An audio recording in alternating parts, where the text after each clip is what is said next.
Hi, I'm Tom Gustafson, Computer Information Systems Instructor at Lake Superior College in Duluth, Minnesota. Welcome to the second video in our series on Windows 7 Unattended Installation. In our first video, we answered this question, what is an unattended installation? And we saw that it's a hands-free installation that requires no interaction by us while it's taking place, because all the answers to the installation questions come from an answer file. It saves us time, lets us be a lot more efficient in installing Windows. We looked at the two resources we need for an unattended installation, the Windows 7 Enterprise Evaluation we will be using. It's available free at the URL that you see right there. You can download it as an ISO file, a 90-day evaluation that can be rearmed up to 180 days. It's every feature of Windows 7 because it's enterprise. We also need the automated installation kit, another free download from Microsoft, and we saw where to find it. You download it, it's 1.7 gigabytes, and it's an ISO file. You can use that directly or burn it to a DVD. We talked about the elements of an unattended installation file, and the first one is an answer file. That's the file that contains all the information that the setup program needs for an installation so that it can be truly hands-off and unattended. These files are not easy to decipher or create, and so Microsoft provides a tool for us.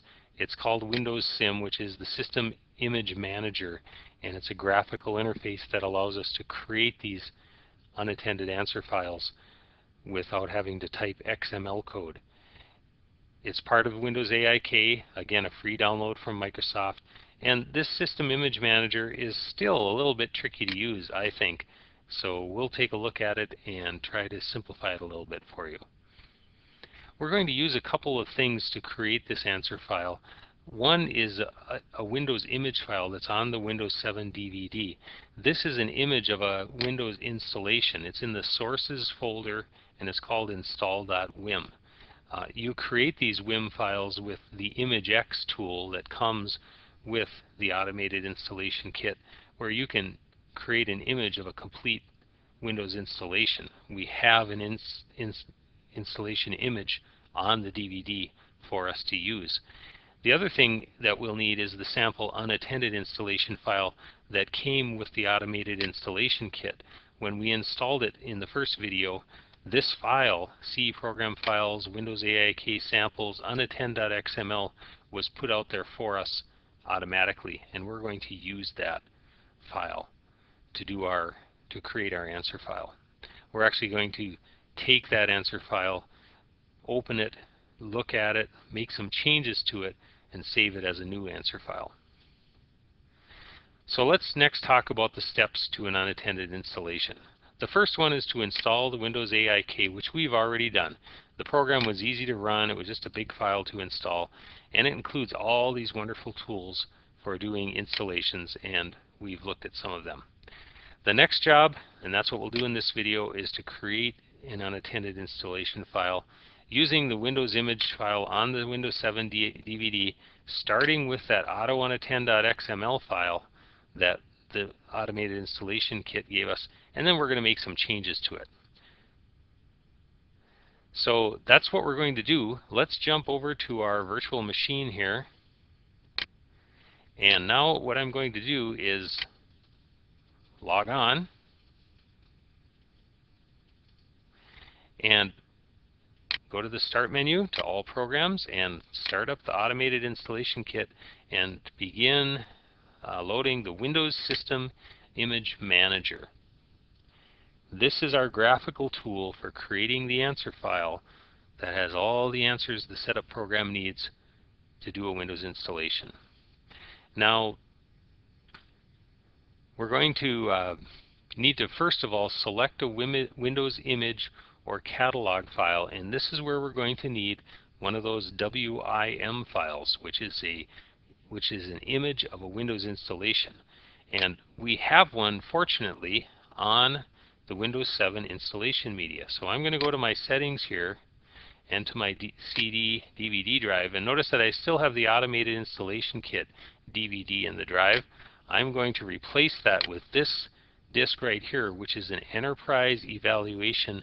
This is the installation media for the Windows 7 enterprise evaluation.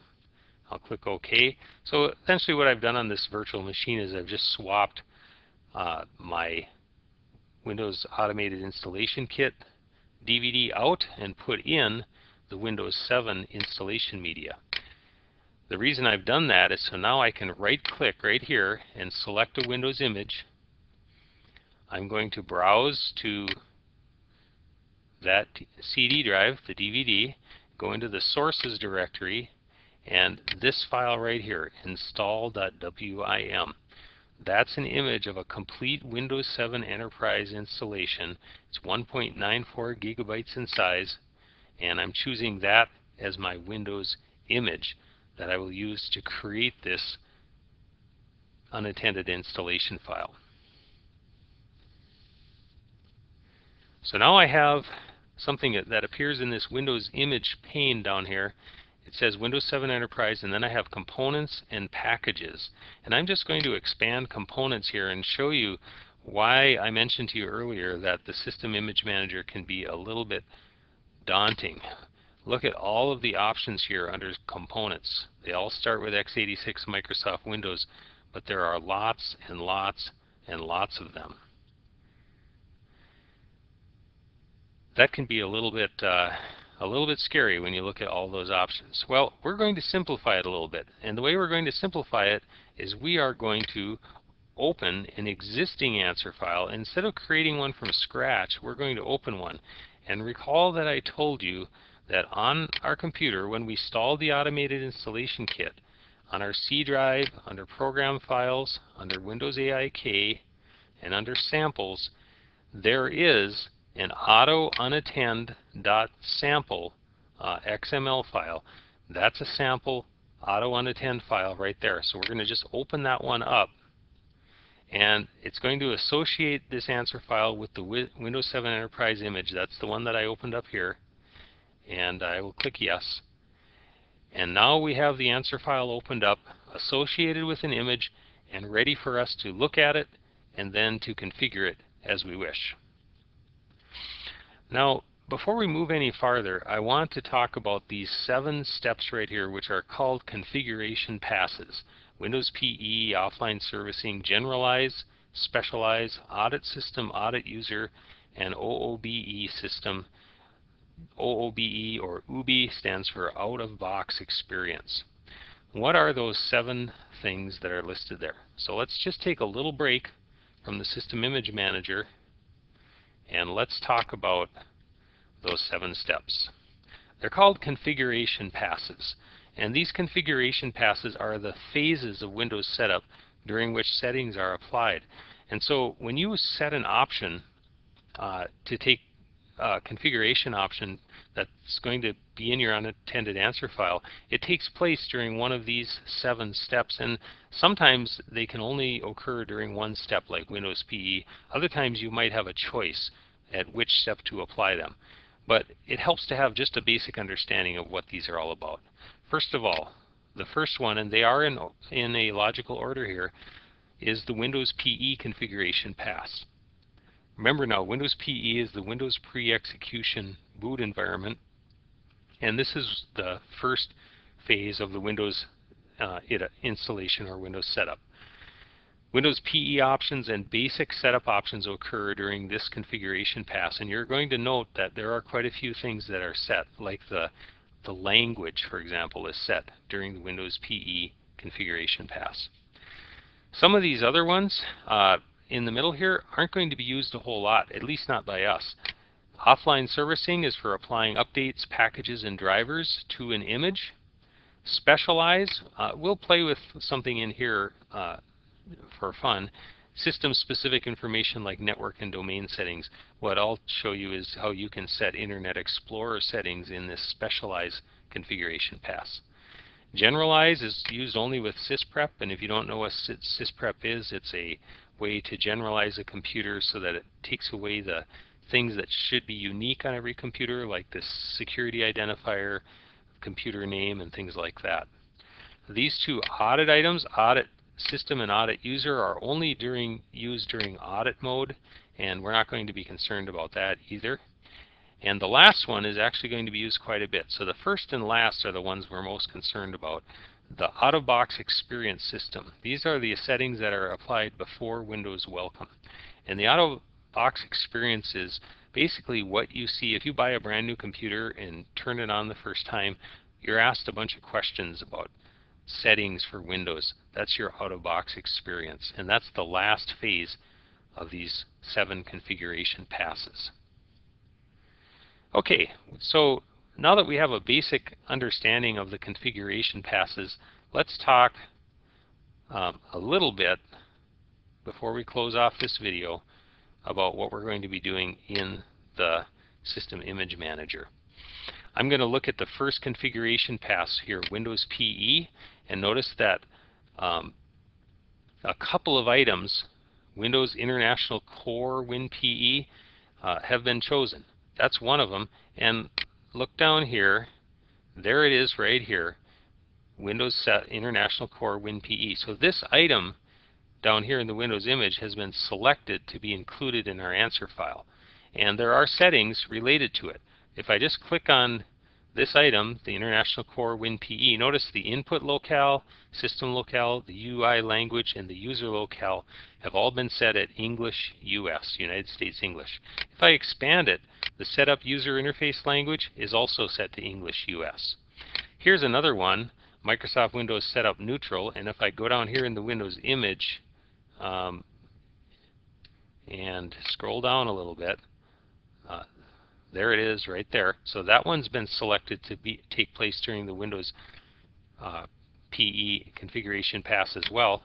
And there are some options here that aren't set, like to enable the firewall, for example. If I set that to true, the firewall would be enabled, but it's not set. It's left unconfigured.